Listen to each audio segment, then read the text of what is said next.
Let's imagine for a minute that you're a drill press operator. Maybe it's 1950, right? War's over, right? We're good. Everything's kind of settled down. Parts of Europe still kind of getting on their feet. That's fine. But the starving's over. Maybe Suez Canal hasn't happened. Yeah, whatever. Anyway, you're a drill press operator, which means you are an expert drill press operator. You know exactly how to press and pull the lever to make a hole in a thing, probably a piece of metal, right? Maybe it's time to make cars. Maybe it's time to make planes or dishwashers or whatever. And you're going to press the metal. You're going to press the drill. That's not even a term, but you know what I'm saying. You are an experienced drill press operator. You get hired by a company and they say, great, you stand here. This is your drill press. Material comes from this direction. You line it up. You pull the lever. You drill the thing. You pass it over there. You will meet spec and you will meet quotas. Got it? Good. Done. And they walk away. Imagine that. Inconceivable. Aside from maybe, you might be experienced enough to say, hey, this drill press is not operating at spec, or the engine needs to be cleaned, or there's something wrong with the gears or something. Aside from that, can you imagine being that drill press operator in 1950 and then saying, I don't think this is going to work? Huh? What are you talking about? You were hired to do a job. You will do the job, and you will do it probably until you retire or you die. Cool? Yeah, that sounds so crazy it borders on science fiction at this point. Look around. If anybody hired you and said, you're going to do this, and you're going to meet spec, and you're going to meet your quota and get the heck out, you would go, what the hell did I get a college degree for? What the hell did I learn a skill for? What the hell is going on? We're going to talk a lot more about that in a minute because guess what? The recruiting never stops. Welcome to the Talent Cast, the podcast dedicated to helping you get smarter at recruiting and hiring. We're going to get into the nitty-gritty of employer brand and modern recruiting so that you, yes you, can hire better talent. Isn't that what we're all trying to do? I'm your host, James Ellis, and you can find me on Twitter at The War for Talent. That's at The War for Talent. Or on the Talent Cast website. Got a question? Got a topic? Got an idea? Tweet me. I'd love to hear from you. Ready to roll up your sleeves and think big? Great. Let's get to it.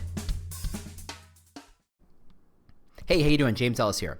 So housekeeping. I'm changing some format. So if you are the kind of person who likes to stay up to date on the podcast and you have signed up, you've noticed the email changed. What? We have an email? Yeah, that's right. It was stupid. It wasn't very good. It was basically just whatever WordPress sent automatically saying, hey, there's a new page. Decided to take a little more control over it. And, since I'm publishing a lot more content and doing a lot more speaking events, I want to consolidate it a little bit. So if you'd like to stay on our mailing list, just go to employerbrand.consulting. Sign up, or thetalentcast.com. Sign up. The form's right there. And we'll just, I promise not to spam you, nothing more than once a week. Just keeping it simple, keeping it light. Just want to make sure you know what's going on. I want to make sure that you see my amazing videos, such as they are, when they come out. Also, it's a great way, instead of me trying to remember where the heck it is I'm speaking next time, stuff's there. But I will tell you, ERE in San Diego, ka-ching! Talent Brand Summit in Austin, ka-ching! By the way, still have that discount code. Find me. Actually, you know what? Forget it. I'll tell you what it is. It's I'm with James. All lowercase, all one word. I'm with James. $200. Bam, off your bill. Sherm Talent. I'm going to be in Nashville for that. That's also in April. And stuff after that. So just, if you want to know where I am. Anyway, so about that drill press operator. Can you imagine that? Can you imagine that you're just told what to do and you're expected to do it? I want you to now think about your own team or your own department. Let's stick to recruiting. Let's keep it simple. And word comes from the CHRO that there is a new policy. You're going to institute a new background check, or there's a change in your vesting structure for comp and benefits.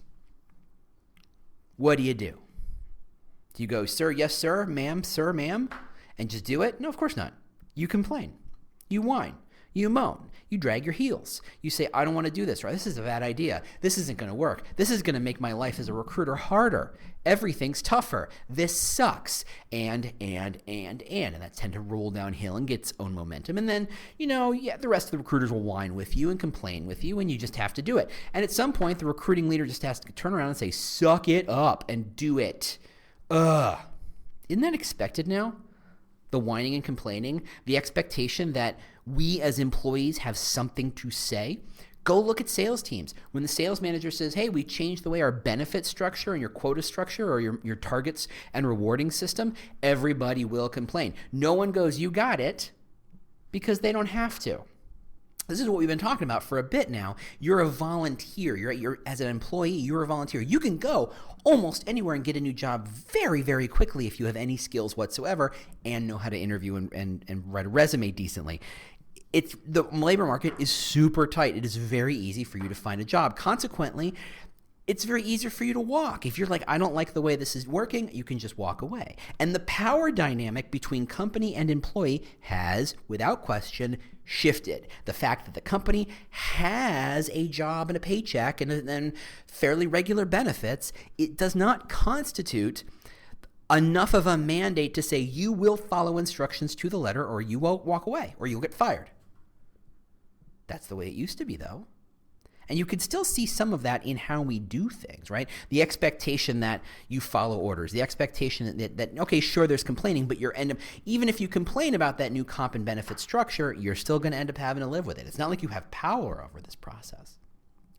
What if you had something more complicated? What if it was a situation in which your company said, we're going to build a team to figure out what the new ATS is? I know. Some of you salivated a little bit. Some of you gasped in fear a little bit. Both responses are appropriate. This is a huge project. This is a huge endeavor. Invariably, you will get this wrong because there's no such thing as an amazing ATS. They all have huge downsides no matter what they are. Every single one, even really ones I kind of like, which I will not name, they still have huge downsides because they're massive enterprise-wide software systems, and that's just endemic to how they work. But you have to pick one. In fact, you're building a team, or a team is being built to pick one, and you're on it. Now, let's say there's 5 people on this team. There's 2 recruiters. There's 2 people. All right, I'm doing the math because I'm not really counting people. There's 2 recruiters because they have to use it. There's 2 people from HRIS or HR Ops or whoever you structure that because they're the ones who have to implement it and manage it. Maybe you have 1 or 2 hiring managers who have raised their hand to say, I'm interested in knowing how this process works and helping the company make a smart selection. And then, of course, you have to have some sort of executive leadership buy-in. So there's someone, maybe the CHRO's proxy, or maybe the director of talent acquisition, or maybe your lead technical recruiter. I don't know, somebody. But somebody with a leadership perspective kind of thing. Right? Maybe you've even asked someone from the development side to step in and advise because you might not feel like you have enough technical skills to vet and push and ask good questions. Maybe HRS feels like, you know what, we're good at implementing, but we don't know how to code. So we don't know if we build this ATS and we integrate it within your career site, what are the ins and outs of that process? Honestly, most HRIS systems, they would just go, we're going to slap it in an iframe and that's done, right? Which, of course, is a horrible idea. But this is not about HRIS. This is about the team of, I'm doing math, like 6 or 7 people in this room who are going to pick an ATS. Now, you're going to go through your process. You're going to go write down the list of every ATS you could ever think of, and you're going to call them, and you're going to get a sales pitch, and you're going to do maybe an RFP kind of thing where you go, here are the criteria, and you make a little grid, and you're going to score them at, 1 to 5, or an A through F, or whatever. And you're going to run through these things, and you're saying, wow, I really like the interface, but the back end sucks. Or it's really cool looking, but it's impossible to change over time, or how to integrate in the system, or whatever. You're going to evaluate stuff. But look around the room. Because this isn't about the ATS. This is about the room. Think in that room. Can you guarantee that everybody on this project is excited to change the ATS? Put it a different way. Let's say you boil it down to 2 very different solutions. One is an old school bulletproof ATS. You could pretty much launch a nuke next to this thing and it would live. Somehow it's like cockroaches in this ATS. That's all that's going to be left. Maybe Keith Richards will be okay. That's all that's going to be left. because this thing is written 1983 code. It's probably in COBOL or Fortran. This is a system that is bulletproof. It will never fail because it's simple and has been coded to be simple and straightforward and safe forever. Your other alternative is a super cool, sleek, sexy model, but it's new.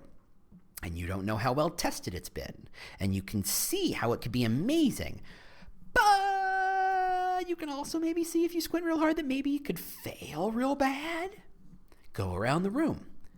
You've split the room. Some people want safe. Some people want sexy. Now, how do you make a decision?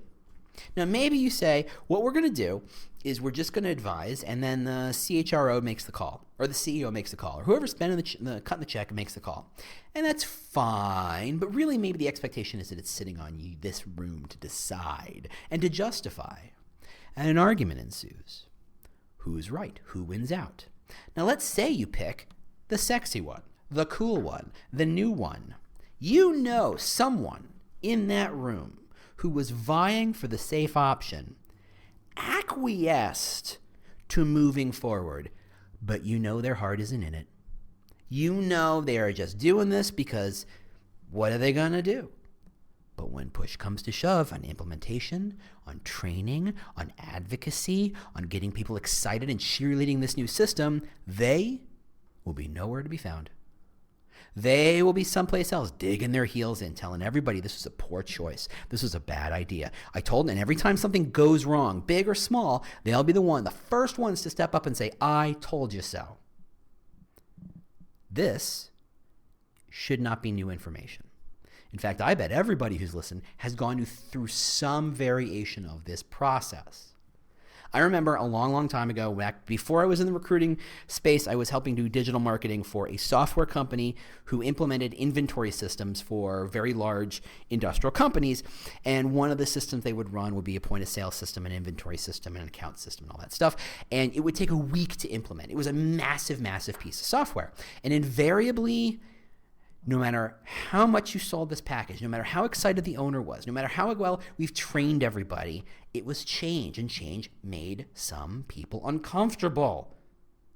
I remember very clearly being in Los Angeles in this company, and we're doing the war room, and we're doing our first big implementation, and every time something would not work the way this one point of sale system guy would want things to happen, he would start whining and complaining and dragging his heels. Man, I told you that I can't believe we're spending $150,000 on this software. And I can't believe this stuff sucks. This is stupid. Chitter, chatter, chitter, chatter, chitter, chatter, chitter, chatter. And you could see it as it would start to infect other people. And that's bad.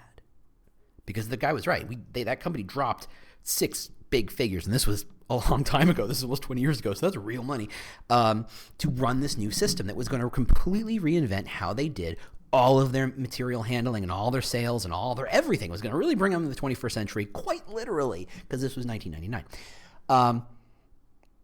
And the CEO very publicly said, this is your last call. If you don't buy into this, get the hell out of this room and do not come back. Because this is the direction we are going, and if you can't learn to live with it and you can't find a way to make it work, I don't want you around. You have no chance at changing and turning this boat around. You either get with the program or you get out. And very quickly, the guy changed his tune, and everything was fine. Why in the world am I bringing all this up? Because we live in a world where you're always recruiting.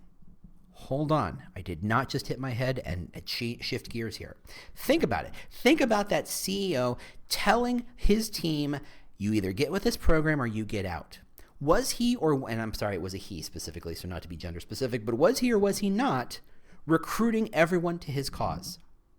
Now, he was doing a little carrot and stick approach, a lot more stick than carrot, but the case was there. Join in or don't join in. This is your chance. Come on in and learn this system and learn the new way of doing things, or don't and get out.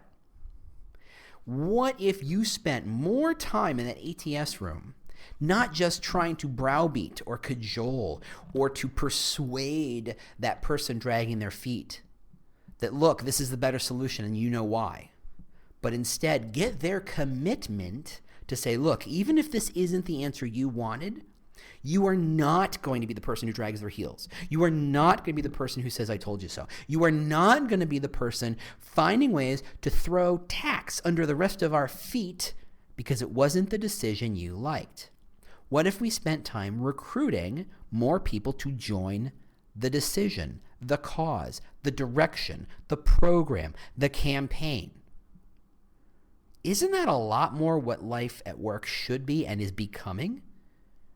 As recruiters, we think all we have to do, and I say we, I join myself into your club a little bit occasionally, and here we are, that our job is to bring people in the door, and after that's the hire manager's job. But really, when a company gets serious about its talent, it knows that the recruiting never stops. There are companies, a handful of companies, and I think their number is growing, in which you get hired within the company, but what you're really doing after that is joining projects, and you treat each project like its own little company. So for example, we're going to, hey, this company's, we're going to start a new project where we're going to reinvent the toothbrush. Who wants to join in? We definitely need a person who knows about modeling and knows about physical modeling and CAD modeling and CAD computer-aided design. We need someone who probably knows a lot about cool-ass materials, because maybe it turns out that if we make the handle a certain way, it allows certain kinds of torque on a toothbrush, and I don't know. Maybe someone who knows about brushes. Hey, let's get someone who knows how to talk to dentists and can speak dental expertise or whatever. We also need someone who knows how to talk to people or think through psychology. Why do people brush their teeth? Why do they not choose they brush their teeth? If they choose to not brush their teeth, why don't they? What's the obstacle? How do we get people to brush more, brush longer, use more toothpaste, use less toothpaste? You build a project and you go pick and choose the people who would be helpful. More to the point, what you're really doing is you're recruiting people. Do you want to join this project where we do nothing but look at mouths all day? Now myself, I'm good, thanks. That's right. Staring into people's mouths is right up there with, hey, who wants to watch a zit being popped in a video? No, I'm good. Thank you. I don't want that. I want lots of other things, but that's not one. It would be very hard to recruit me to that project, even if I would be really good at it. And there are a lot of companies who are thinking that way. I know of a company that, and I can't name names, but they're building an internal kind of Facebooky, LinkedIn kind of system where people say, here are the skills I have. And so when you're starting a project, you can say, who knows about design? And you can ping them and say, you're well rated in design and people seem to like working with you and you're a team player and blah, blah, blah, blah, blah, blah, blah. And there's some ratings and some reviews. Would you like to join my project? And you can actually recruit them to your project. That sounds like science fiction, right? It sounds like far in the future, but it's literally now. And if we stopped and thought about it, if we realized that everybody who works in our company is a volunteer, effectively they can walk away at any point in time if they don't join in the why, we would realize the power of perpetual recruiting. The recruiting never stops. So far, so good? Fantastic. But if you can't get enough of this stuff, I have some news. You can bring the James Ellis experience to your event or company. Just go to jamesellis.us and learn about all the kinds of custom presentations I can build and deliver for you or your team. But if it's time to get some hands-on help with your employer branding, recruiting, and hiring, either from the ground up or some strategic support, I would love to help. Just reach out to Proactive Talent or proactivetalent.com. That's where I work, and we can help you hire better. Cool? Cool. All right, let's get back to it. Look at the data about employee engagement and how many people show up every single day to do the least amount possible. They have not been recruited in a very long time. They do not know why they show up to the job except to not get fired, because they like the paycheck and they like being able to pay their bills and they like having some benefits, but really they don't know why else they do the work they do. They don't see the value in it. They don't see the joy in it. They don't see the impact of it. Whatever it is, they stopped caring. And you stopped caring about the fact that they don't care. You stopped recruiting them.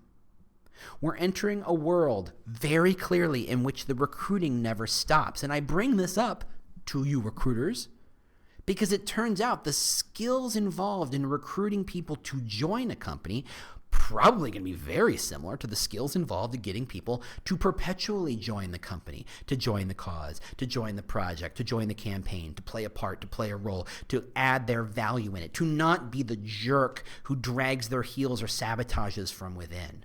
The people who are bought in emotionally and have the intellect and power and value to add value to this project. The people you want. Turns out the skills you have in bringing people in are the skills the business is going to need more and more and more often. If the numbers on employee engagement are to be believed, and I'll go along with them, every other person you hire eventually becomes uninterested in doing work. How does that feel? You spent all that time talking to them, convincing them, educating them, persuading them, answering their questions, helping them understand. They show up and something happens at some point and they go, whatever. How's that feel? Because that's on you. That's on you. Yeah, it's also on the hiring manager. Don't worry, I'm not letting them off the hook, but it's definitely on you. When a system like ours in this recruitment model is incentivized to put the butt in the seat, the system then says the second the butt touches the seat, you are done. And I'm going to tell you right now, that's not true. What if we built companies in which recruiting was perpetual? You recruited internally. You recruited externally. You built systems that said, look, you've been working here for a year. You're not being asked to join projects. Maybe you shouldn't work here anymore.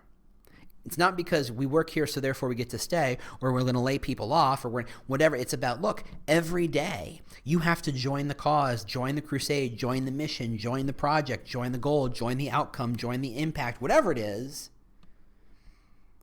or you leave. In which point, the skill and work of a recruiter trying to attract from without is now there to attract from within. What if every time you started a new project, a recruiter was brought on board to say, okay, you hired a good chunk of these people. Who would be good for this project? Who are we missing? Okay, now that we know who we're missing, help us hire those people from the outside to do this job.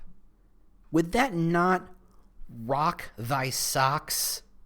Would that not be an amazing way to show the value of what you do and your impact on the company? That your job isn't just to fill the top of the funnel or put butts in seats, but to say, I'm helping change the direction of the company by ensuring that the talent needed shows up at the right time as the company's making decisions, as the company's building things.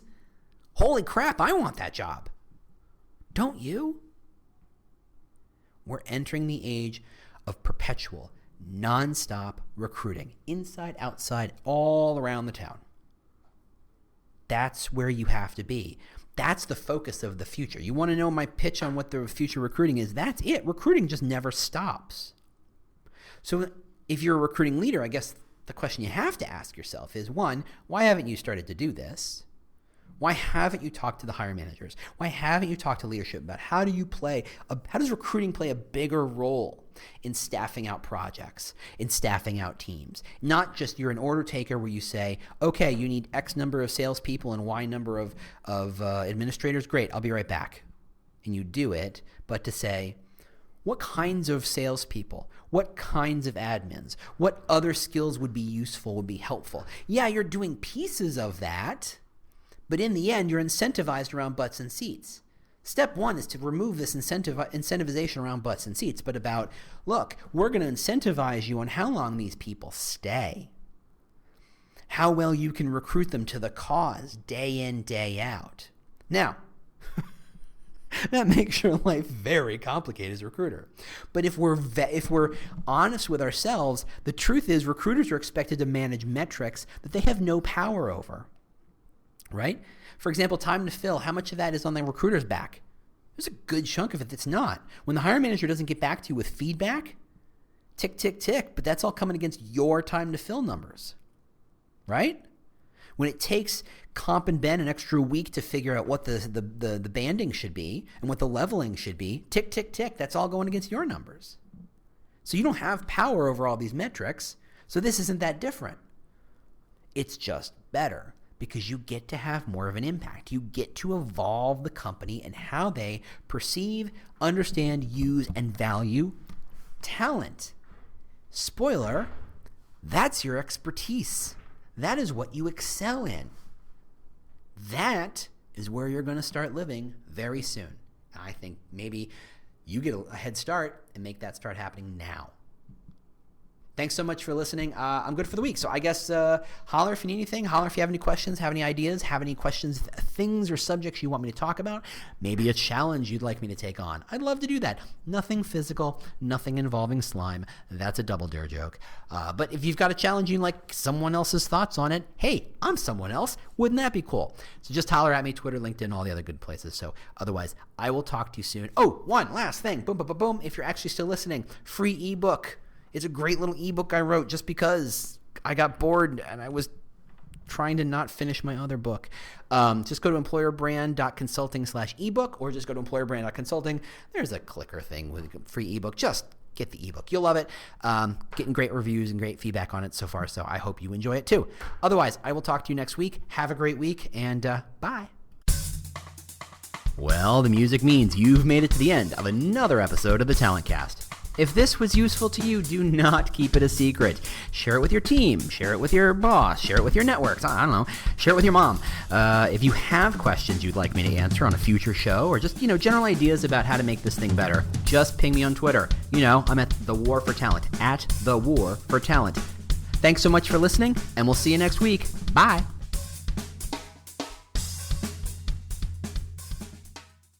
Do you love news about LinkedIn, Indeed, Google, and just about every other recruitment tech company out there? Hell yeah. I'm Chad. I'm Cheese. We're the Chad and Cheese Podcast. All the latest recruiting news and insights are on our show. Dripping in snark and attitude. Subscribe today wherever you listen to your podcasts. We out.